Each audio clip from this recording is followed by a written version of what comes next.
ما بحبهاش ابدا بالبيض، وكل مره بعملها بنفس الطريقه اللي قدامكم وبتطلع معايا تحفه، افضل بكتير من بتاعه المحلات كمان، بجد هتدمنوها. معايا هنا في طاسه صغيره كوبايتين من الميه، هضيف عليهم 3 معالق كبار من النشا، والمعالق تكون هرميه. هبدا بقى ان انا اقلب النشا والميه على البارد بالشكل ده، تقليب طبعا مستمر لحد ما النشا يفك معانا. هتحس ان اول اللي هو تقيل، بعد كده هيفك معاكي ويتقلب بكل سهوله. هاخد الطاسه واحطها على النار، على نار هاديه، واقلب من وقت للتاني لحد ما يتقل معانا ويكون بالشكل ده. هسيبه يبرد، واهم حاجه حطي لايك واكتبي لي كومنت وقولي بتتابعيني من انهي بلد. هقلب فيه شويه لحد ما يبرد، وبعد كده نبدا ان احنا نكمل الوصفه بتاعتنا. وصفه سهله وبسيطه، هتعملي التوميه بجد هتدمنيها. هنجيب بقى الخلاط بعد ما خليط النشا والميه بردوا. بس في الاول بقى هضيف يعني تقريبا كده 10 فصوص من الثوم، وهضيف فوقهم على طول كوبايه الا ربع من عصير الليمون.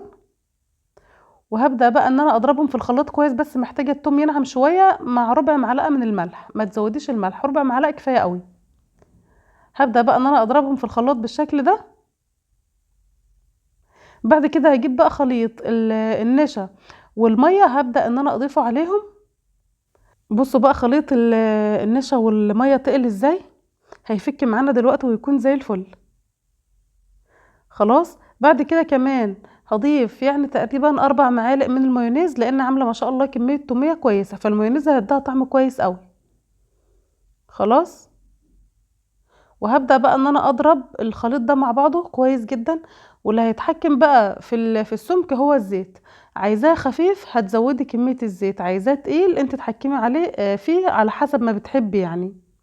بس اهم حاجه مش هنضيف الزيت مره واحده، ده احنا هنشيل بس كده غطا الخلاط الصغير، وهنزل بقى بالزيت سرسوب حاجه رفيعه جدا، علشان خاطر ما ينفعش ان احنا ننزل بيه مره واحده. هتلاقي بقى لونه بيفتح، وكمان ما شاء الله القوام بتاعه بيظبط معاكي. بصوا بقى، انا الاول معايا نص كوبايه، لكن اثناء ما انا بضرب حسيت ان انا محتاجه يعني تقريبا ربع كوبايه كمان. بصوا يا جماعه الخليط عامل ازاي، بجد طعمه تحفة. بس انا محتاجاه يخف شوية عن كده لانه بيتقل كمان. بصوا الجمال، حاجة كده بجد خطيرة. دي عملتها يوم ما عملت سندوتشات الشاورما، لما قلت لكم ان احنا هنخليها سندوتشات بصوا زي بتاعت بره بالظبط. دي التومية علشان خاطر تكونوا بقى ايه، يعني عملنا كل الوصفة في البيت. خلاص، وانا نزلت بكل كمية الزيت بالشكل ده كده.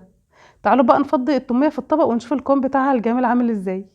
بس خلاص، دي كانت التوميه معانا. اتمنى ان انا اكون فدتكم حتى لو افاده بسيطه.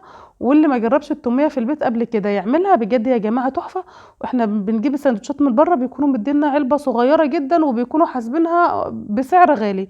لكن ما شاء الله هتعملي طبق مليان توميه مش هيكلفك كتير.